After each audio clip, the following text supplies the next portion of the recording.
start our discussion. Can you see the slide, ma'am? Hello? No, sir. No, sir.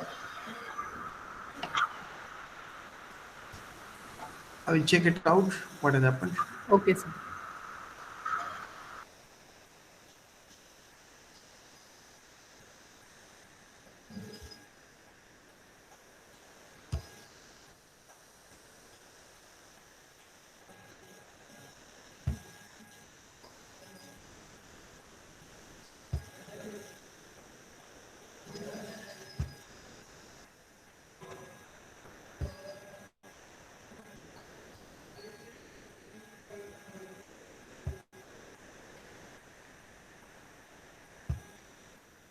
Okay. Can you see the slide now?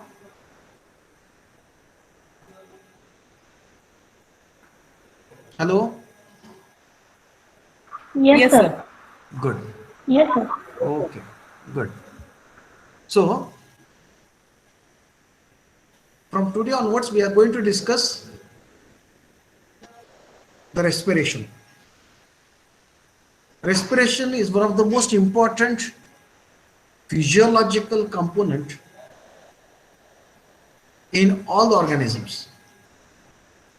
It can be rightly said that respiration is the first biochemical mechanism which has evolved somewhere about 540 million years ago, where the organisms, they generated their biological energy by breaking the complex molecules which were present around them. Obviously, with the course of evolution, from the prokaryotic to eukaryotic, some minor changes took place. But overall, the basic mode of respiration has remained the same. So, respiration is a mechanism which is present in all the organisms. I may say it is present in all the living organisms. Either it may be prokaryote, it may be eukaryote, it may be plant, it may be animal, it may be even the autotroph, or it may be heterotroph. So respiration is the most fundamental physiological process wherefrom the organisms, they generate their biological energy. And because of that, respiration is the most studied physiological process in the organisms. So when we talk about the respiration, we will be speaking about the respiration in plants. Yes, there is a big difference between the respiration which is present in plants and in animals. The difference lies at two levels. First, the organelle in which this respiration takes place is the mitochondrion. The structural morphology of the mitochondrion is slightly different in plants and in animals. In animals, there are several inhibitors are present which are responsible to block this respiration. And because of that, respiration in animals is much more immune sensitive to several organic compounds which we know as the inhibitors. On the contrary, in plants, the respiration which is taking place, it is having some inhibitors which are much more less, and we call them as most of the times the herbicides. And these herbicides are organophosphates which are blocking the generation of ATP molecule, and ultimately they are hampering the respiration. And because of the depletion of the energy, the plants will suffer. So when we talk about the respiration, in simplest way, we can have a definition that respiration is nothing but where the complex organic molecule, which is called as the food, is converted into the simpler forms, and during this simpler conversion, the energy generated. This energy, chemical energy, is used for other metabolic processes. So that is the simplest definition of respiration. If we want to again make elaboration of this respiration from physiological point of view. Respiration is nothing but it is the oxidation of organic compounds. It is the oxidation of complex organic compounds into simpler forms, during which there is a release of energy. Now this release of energy is taking place in the outburst of electrons, formation of hydrogen protons, or ultimately then using this energy in the form of synthesis of high energy phosphate bonds, that is the ATP molecules. Now when we talk about the respiration again, from a truly physiological way, the respiration can be defined as it is an oxidation of complex food material like glucose, where it is completely oxidized into an oxygen and water molecule with the release of ATP molecules, wherein the reaction is taking place in the mitochondria. So in this process of respiration, the carbon dioxide is taken inside, and ultimately when we talk about the respiration, it is exactly the process, reverse process of photosynthesis, where the oxygen is taken inside and CO2 is given out. In photosynthesis, the CO2 is taken inside and oxygen is given out. So respiration is nothing but it is a fundamental process where it is oxygen dependent, where the oxygen is taken inside and the CO2 is given out. Now, when we talk about the respiration again, here the complex organic molecule is oxidized by breaking down its different high energy bonds and therein releasing this complex organic compound into the simpler forms like CO2 and water. And during this process, the energy which is given out through this oxidation process, it is trapped and it is used for the phosphorylation process, that is the generation of ATP molecules. And that's why this process is known as a respiration. Remember, respiration is taking place in all the cells, but to complete the respiration mechanism and to generate the ATP molecules, the mitochondrion is responsible. The mitochondrion is required. And because of that, the mitochondrion, as you know, right from the 8th standard, we have learned that mitochondria are nothing but these are the powerhouses of the cell, because they are providing the ATP molecules to rest of the cell to carry on different metabolic activities. So here the respiration is a mechanism where gaseous exchange is also taking place. As I told you that here the CO2 is taken inside, the oxygen is taken inside and the CO2 is given out. I have written down a very small, what we can call it as a molecular formula of this mechanism. A glucose molecule C6H12O6, when it combines with the 6 molecules of oxygen, and when this whole process takes place in the mitochondrion, it is releasing the 6 molecules of CO2, that is carbon dioxide, with the release of water molecules and generation of ATP molecules. Now, when we talk about the respiration, when a complete 1 molecule of glucose is oxidized, it is giving out the energy of almost 673 kilocalories of energy. Now, from chemical point of view, a glucose molecule, it contains almost 816 kilocalories of energy.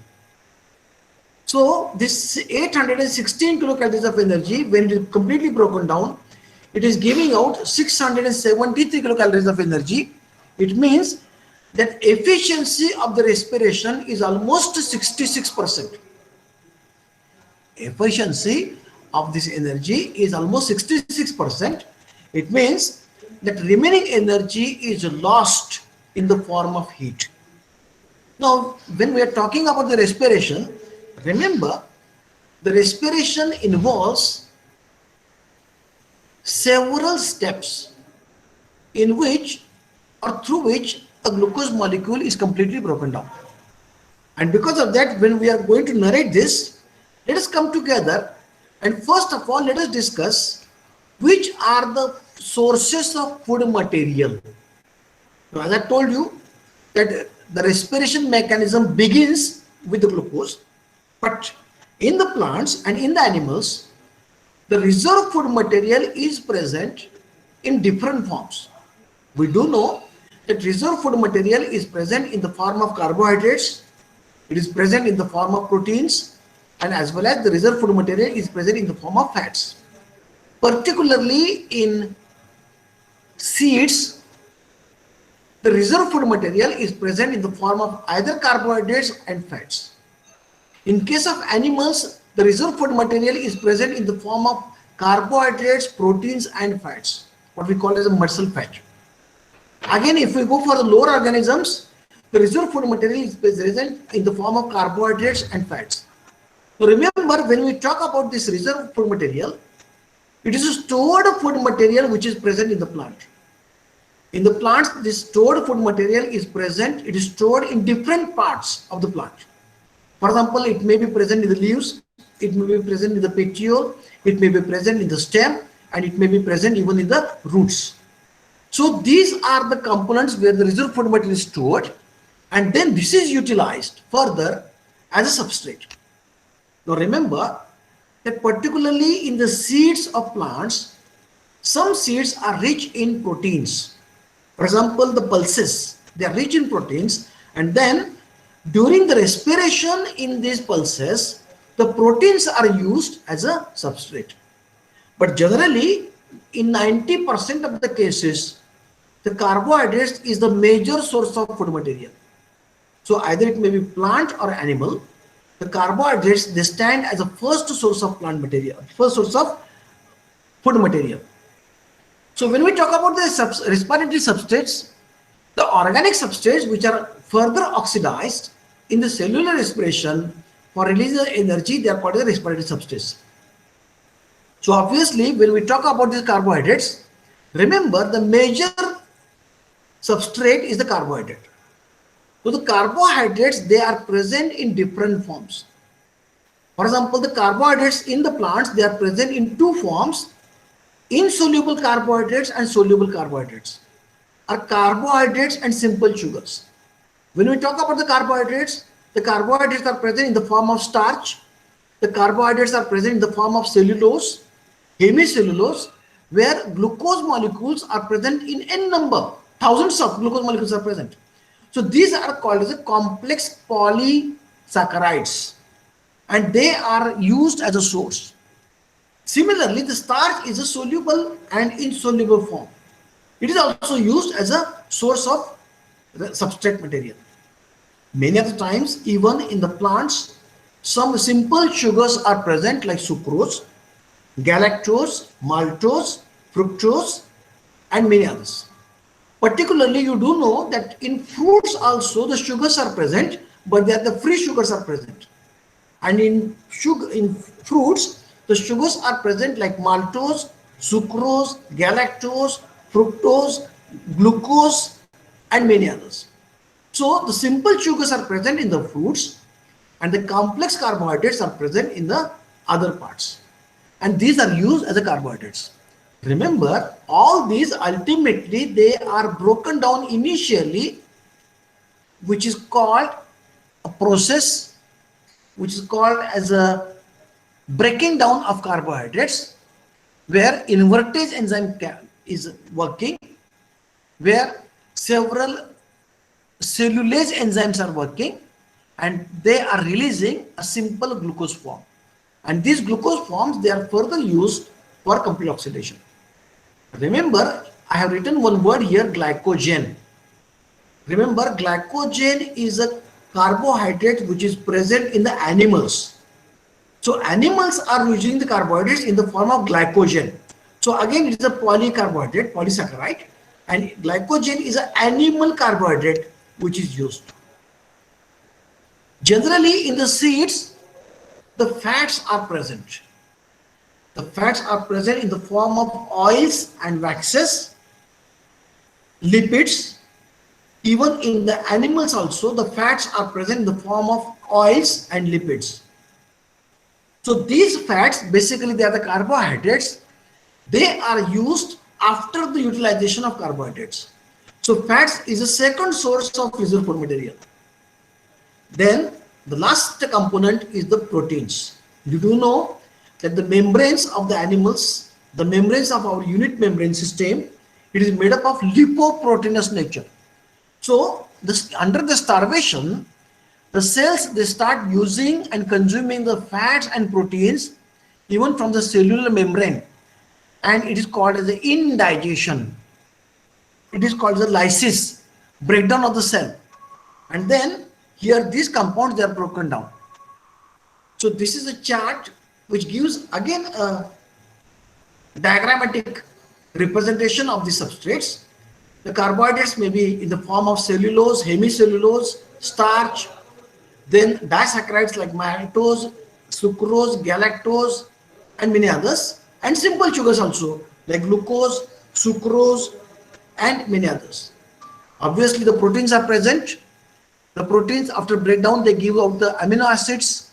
That is called the process deamination. Also, the proteins and amino acids, they are further broken down to get the pyruvic acid or acetyl-CoA. The fats which are present in the oily seeds, that the oils which are present in the seeds, they are broken down by what is the process known as a beta oxidation. They release a 2-carbon fragment each, and it is called the acetyl-CoA, and this acetyl-CoA is further used for the breakdown. And lastly, you do know that there are several fruits which are rich in organic acids. For example, the organic acids are present in the grapes, they are present in the citrus family, the organic acids are present in the several fruits and even in the decomposing material.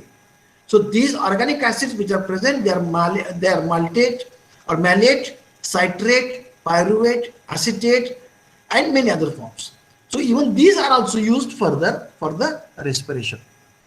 Now, when we are talking about the respiratory substrates, here this is one chart where the different form of carbohydrates, they are ultimately converted into glucose. You can see from the left side that glucose is written, and this glucose is converted. The starch is converted into glucose, the mannose is converted into glucose 6-phosphate, the sucrose is converted into glucose 6-phosphate, the starch and galactose is also ultimately converted into glucose 6-phosphate.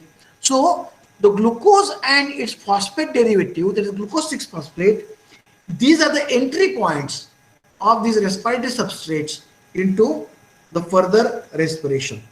And because of that, these substrates which are present in the form of carbohydrates also, they are equally important to understand. When we go ahead,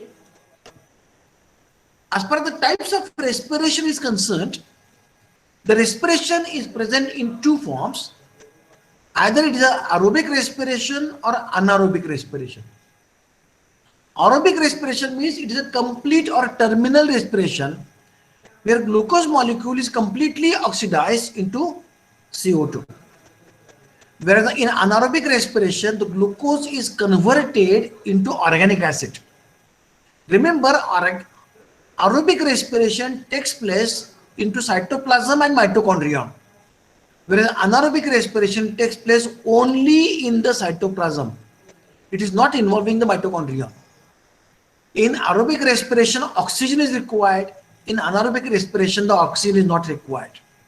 And because of that, generally, aerobic respiration is the complete oxidation of glucose, whereas anaerobic respiration is nothing but the partial oxidation of glucose, where the glucose molecule is either converted into alcohol or organic acid.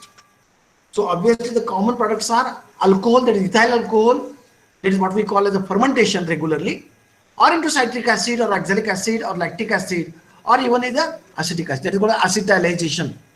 So the formation of vinegar is nothing but acetylation process which takes place in the cytoplasm. So in complete aerobic respiration, the glucose molecule is completely oxidized to the simplest components, whereas in anaerobic one, the glucose molecule is converted into either alcohols or organic acids.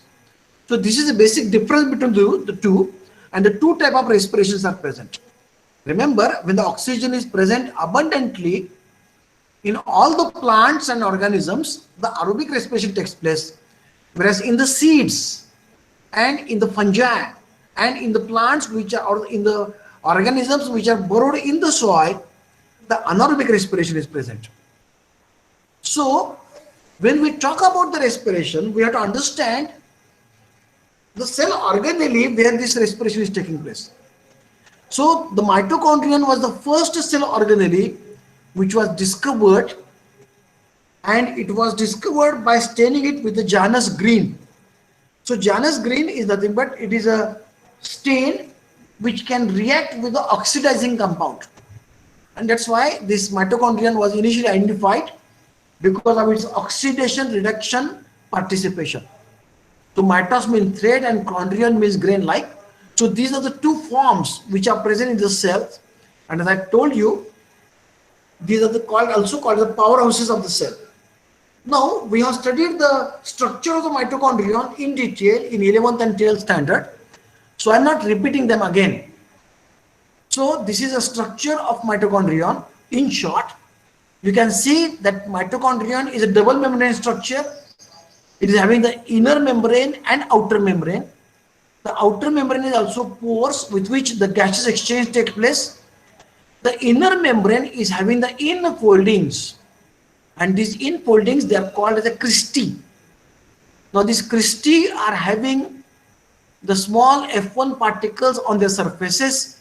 These F1 particles are nothing but these are the terminal oxidases, or these are the cytochrome oxidases which are present on the surface. Again, these F1 and F0 particles, they are nothing but they are NAD dehydrogenase enzymes, and also they are ATP synthesis enzymes which are present on the surface of the cristae. Remember, the whole process of mechanism of oxidation of glucose, it involves two components. The half part of the respiration is taking place in the cytoplasm, that is outside this mitochondrion, and remaining half part is taking place inside the mitochondrion. So that's why the whole process of oxidation of glucose, it involves cytoplasm as well as the mitochondrion. Remember, there is a gap, there is a space in between the mitochondrion, and this space is called as a matrix or stroma. So the different enzymes are present in the stroma, and they are responsible for complete oxidation of acetyl-CoA. We are going to learn this again in our next discussion. So as far as the mitochondria is concerned, it is having the outer and inner components.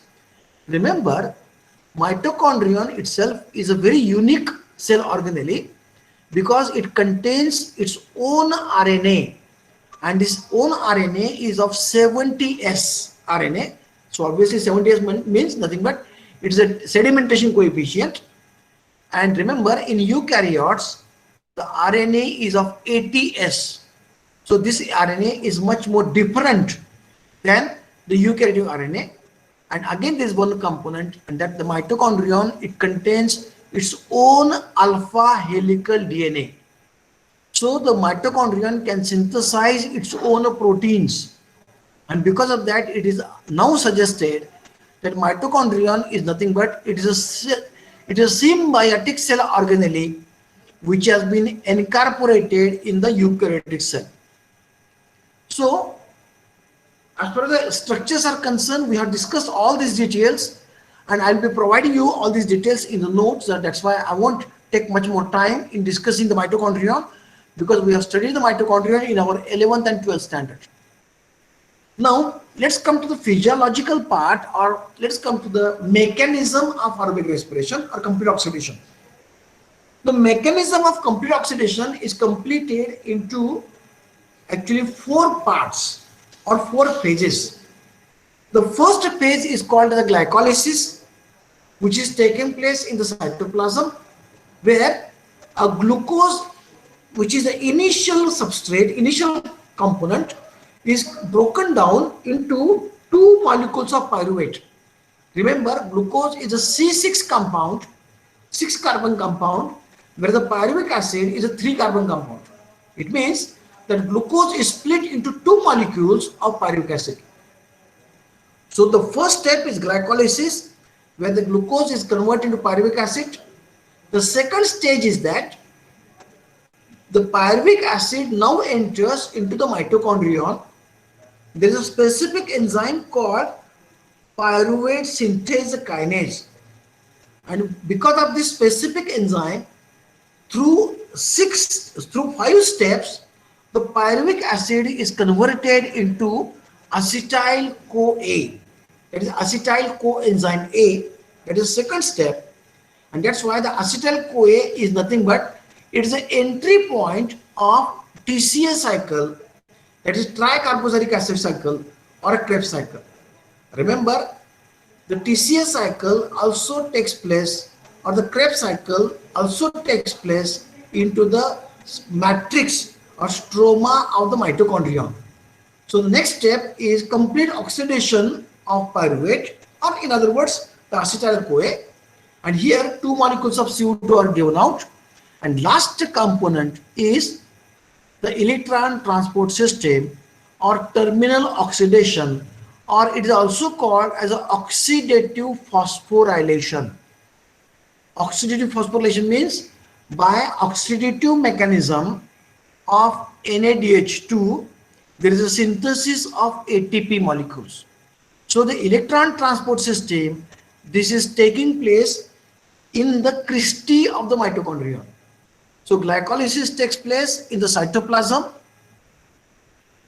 All the enzymes of the glycolysis are present in the cytoplasm. Now the pyruvic acid, which is formed as the end product of the glycolysis, it enters into the mitochondrion. In mitochondrion, the pyruvic acid is converted into acetyl CoA or acetyl coenzyme A, and this takes place in the matrix of the mitochondrion. Now acetyl CoA enters into the TCA cycle, and because of this TCA cycle, it is completely oxidized, and as a result, at different stage of reduction, through electron transport system and through, it is also called the terminal oxidation, the energy which is captured, it is converted into ATP molecules.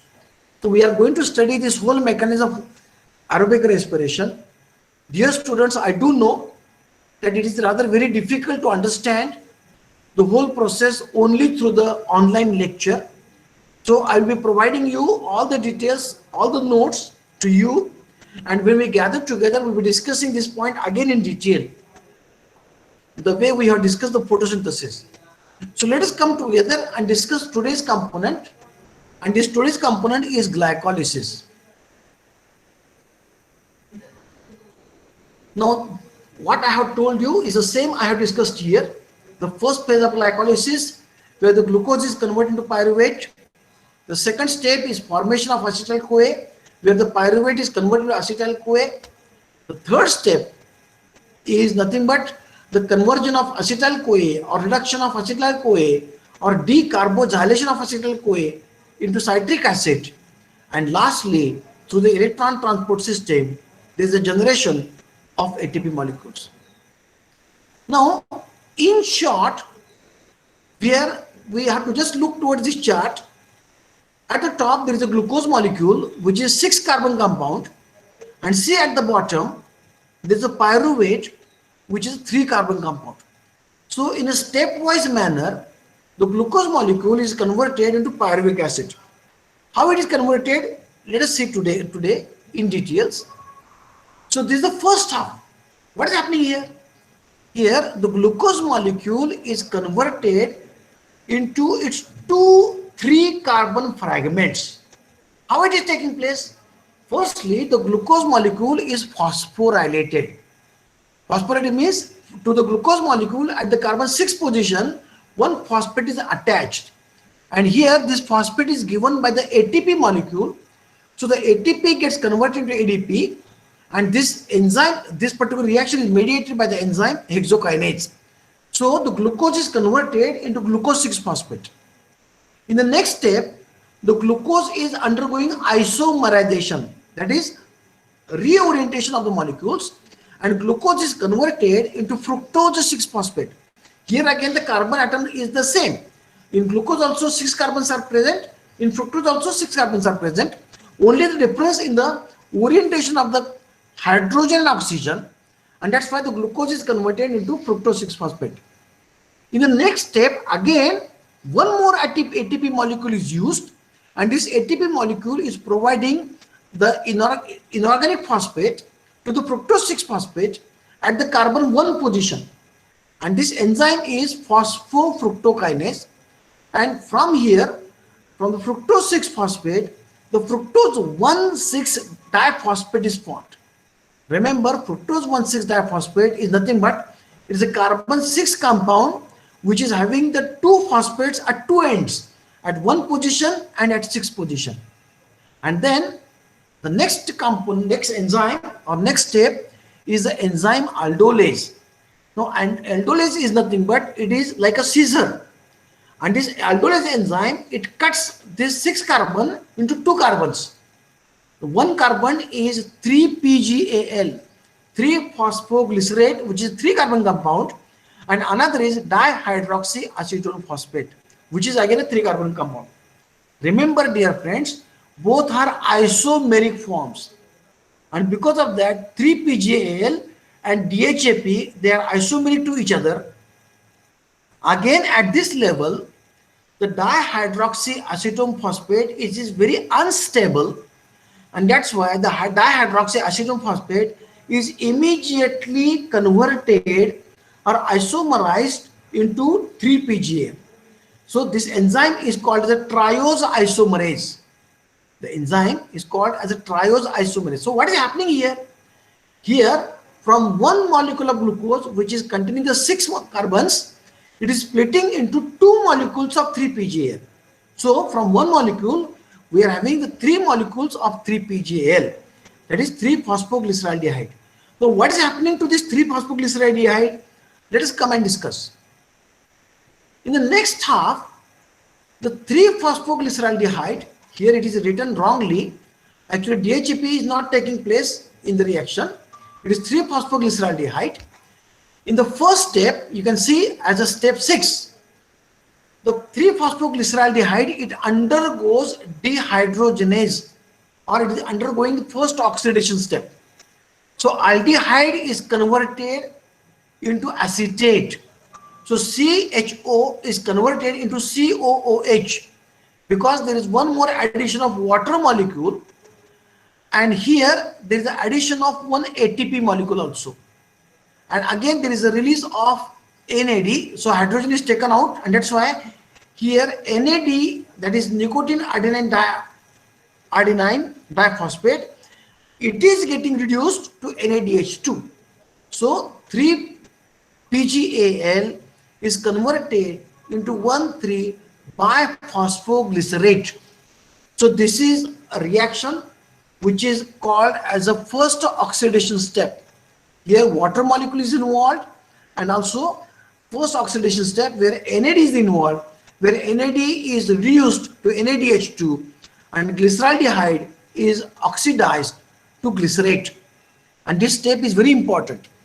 Now in the next step, at the carbon atom number 1 and 3 position, one molecule of ATP is removed, and so 1,3-biphosphoglycerate, it is removing one phosphate by the enzyme phosphoglycerate kinase. Remember, this enzyme requires magnesium as a cofactor, and what is happening? 1,3-biphosphoglycerate, which is having the 2 phosphates at 1 position and 3 position, it is removing, it is losing one phosphate, and this one phosphate is accepted by the ADP, adenosine diphosphate, and ATP molecule is generated. In the next step, the 3-phosphoglycerate, there is a shifting of phosphate from 3 position to 2 position. So there are 3 carbons, carbon 1, carbon 2, and carbon 3. At this stage, the phosphate is present at the 3 position.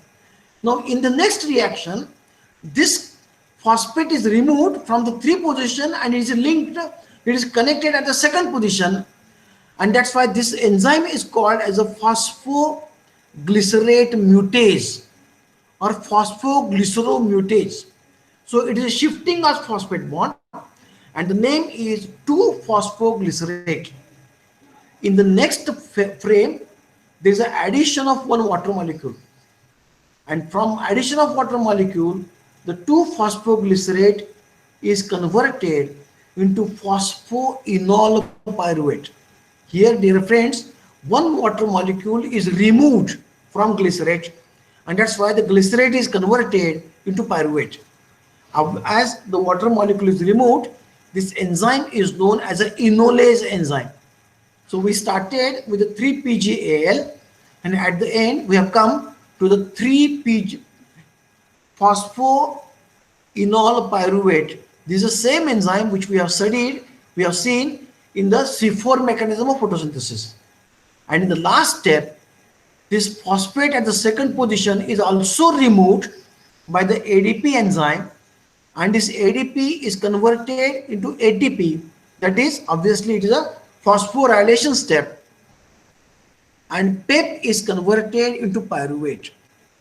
Now remember, dear friends, what happened in this first step.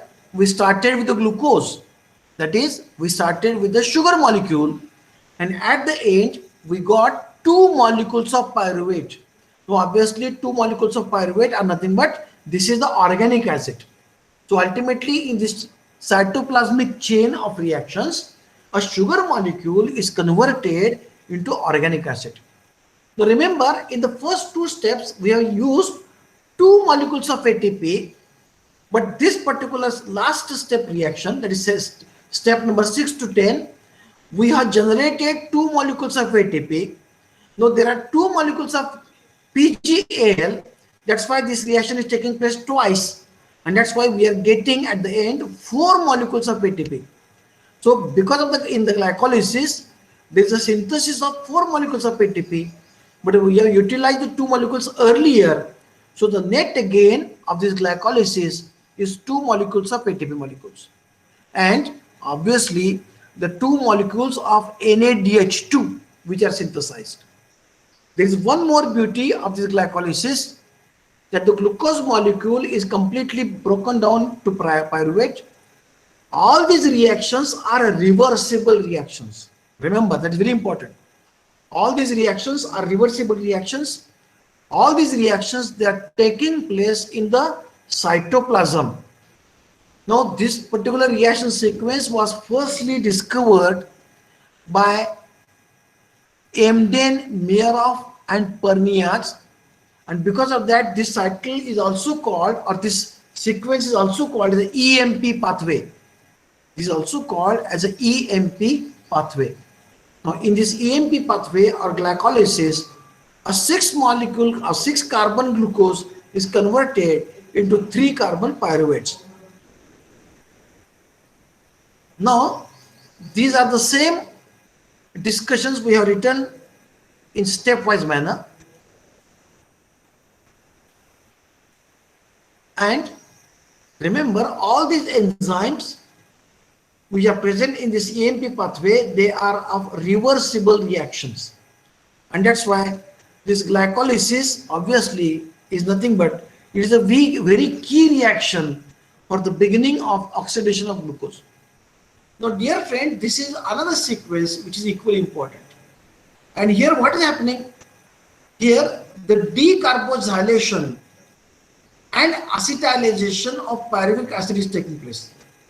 Means, in short, it's a decarboxylation and oxidation of pyruvate. Now as I told you, the pyruvic acid is a C3 compound. In the figure I showed that the outer membrane of mitochondrion, it is having the pores, and the inner membrane of the mitochondrion is also having the pores. So there are 5 intermediates which are required. These are the coenzyme A, NAD, ATP molecule, magnesium molecules, and lipoic acid. In the 5 intermediate steps, the pyruvate is ultimately converted into acetyl-CoA with the release of one molecule of CO2. So in the glycolysis and after glycolysis, this is the first step where the decarboxylation is taking place. One molecule of CO2 is given out, and because of that, the pyruvate is converted into acetyl-CoA. Now remember, acetyl is nothing but it's a 2-carbon fragment, and CoA means nothing but it's a coenzyme A. Now this coenzyme A is a specific enzyme which is holding the 2-carbon fragments, and that's why it is written at the bottom that coenzyme A is holding the 2-carbon fragments, and now these 2-carbon fragments, they are entering into the next complete terminal oxidation. Now remember, the pyruvic acid is actually moving from the cytoplasm and it is moving to the mitochondrion, because this particular enzyme, that is pyruvate dehydrogenase synthetase or the pyruvate dehydrogenase complex, this enzyme is present in the mitochondrion. So all these reactions, they take place in the mitochondrion, and because of that, the pyruvate is converted into acetyl-CoA. Now in the next step, what is happening? See the reaction sequence. At the top you can see the acetyl-CoA. Now this acetyl-CoA is actually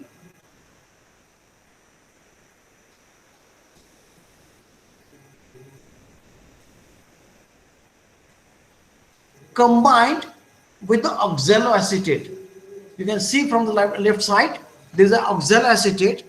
So oxaloacetate accepts this acetyl-CoA. You know that oxaloacetate is a 4-carbon compound. So 4 plus 2, it becomes 6. And that's why it's the first step that is called the condensation, where a water molecule is required and the oxaloacetate plus acetyl-CoA, this is giving us a citrate. And that's why this enzyme is called a citrate synthase. In the next step, a water molecule is removed and citrate is converted into what is known as a cis-aconitate. And this cis-aconitate is nothing but it is a specific enzyme, aconitase. So it is nothing but it's an orientation of carbon. Again, a water molecule is added to this, and then a citrate is converted into isocitrate. Now remember, hydration and dehydration, these are the shifting of the carbons, and ultimately a citrate is converted into isocitrate, which is a 6-carbon compound.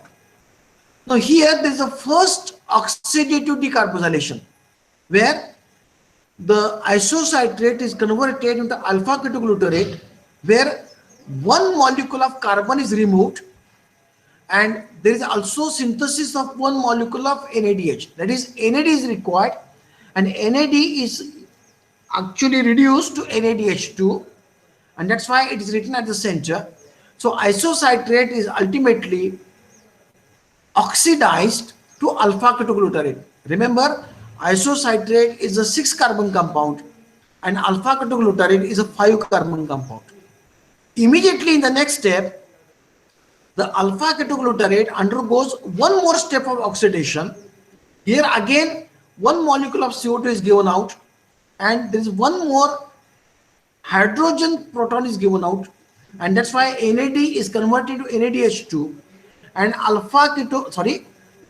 alpha ketoglutarate is converted into succinyl-CoA, because this is again an oxidation decarboxylation. Here there is again a coenzyme A which is involved, and that's why the alpha ketoglutarate is converted into succinyl-CoA. It is a very similar enzyme which was shown at the top, that is pyruvate synthase decarboxylase. Now this succinyl-CoA enzyme, now it gives out this coenzyme A, and for this purpose a very small energy is given out, and this energy is given out which is accepted by GDP, that is guanosine diphosphate, and it is converted into GTP. So further the GTP gives this phosphate to ATP, and ultimately there is a formation of ATP at the end, and the succinyl CoA is converted into succinate, and this enzyme is succinyl coenzyme synthase.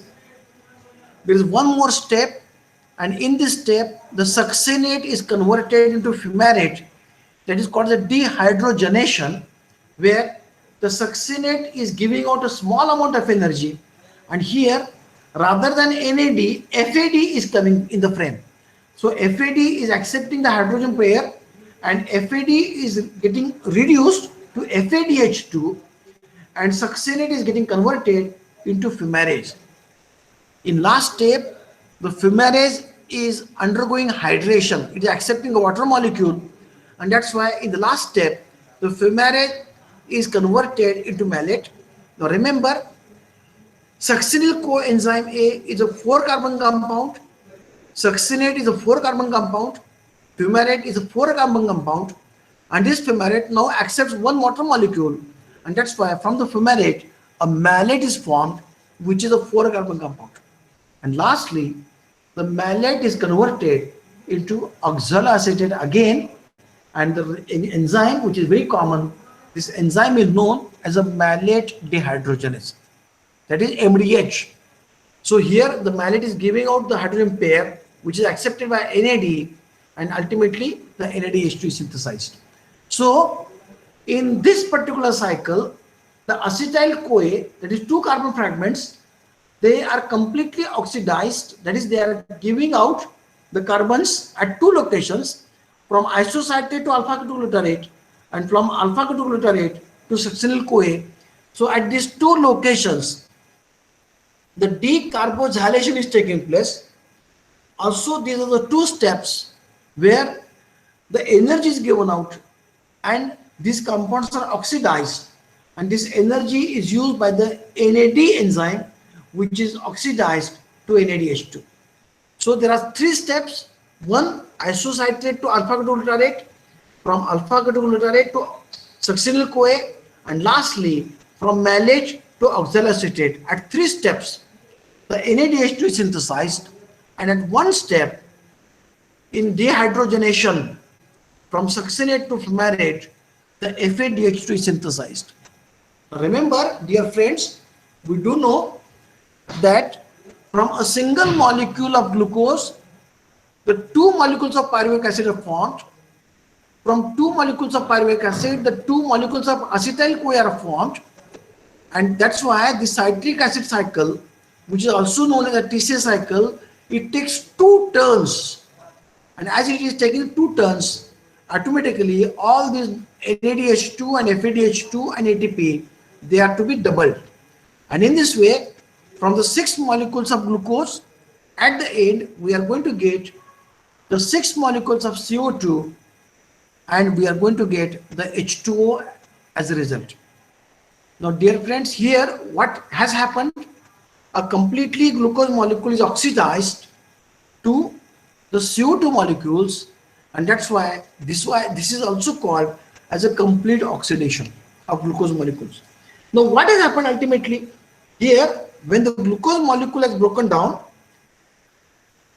it has got oxidized at different steps, and during this oxidation, the energy which was given out, this energy was trapped by NAD molecule, and the NAD was reduced to NADH2, and that's why the glucose, when it is broken down, this is called as a complete oxidation, and that's why this is an oxidation reduction reaction which is taking place in the mitochondrion.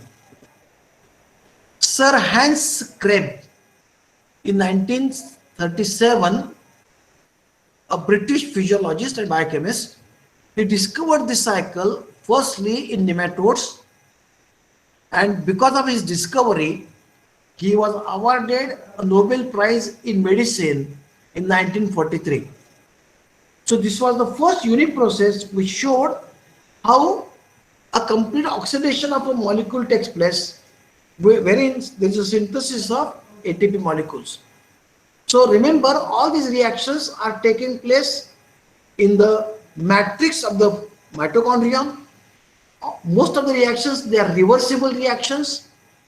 Here they are converted into obviously the CO2 at the end, and there is a generation or the synthesis of NADH2, and this NADH2 is further utilized for generation of ATP molecules. How it is utilized further to generate the ATP molecules, that component we are going to discuss in our tomorrow's lecture. Remember, in aerobic respiration, a glucose molecule is completely broken down into CO2 molecules and water molecules, and because of that it is called as a complete oxidation, and here there is a formation of NADH2. Now, as it is very easy to listen, but it is very difficult to understand, and so I am providing you the notes on these topics. The notes will be made available to you on your WhatsApp group.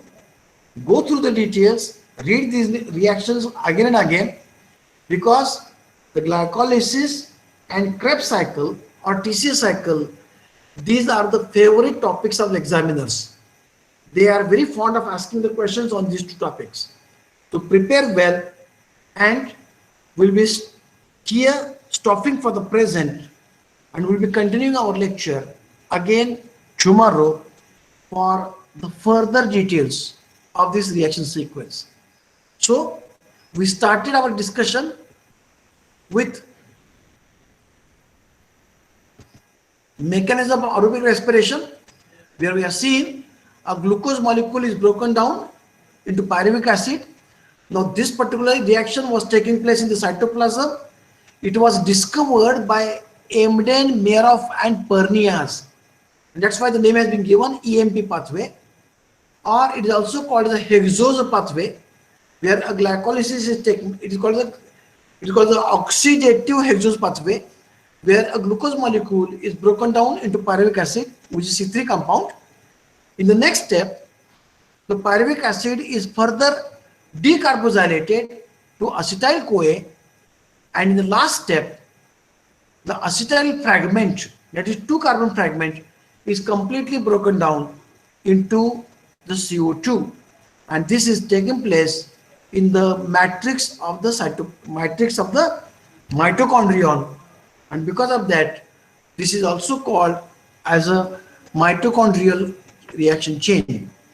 So tomorrow at the same time we'll be discussing the terminal oxidation, and also tomorrow we'll be discussing about the phosphorylation, oxidative phosphorylation, which is related with the mitochondria. So now I close this PPT, and the topic is discussion. If at all you are having any queries, you can ask me in the chat box, so I can give you the answers.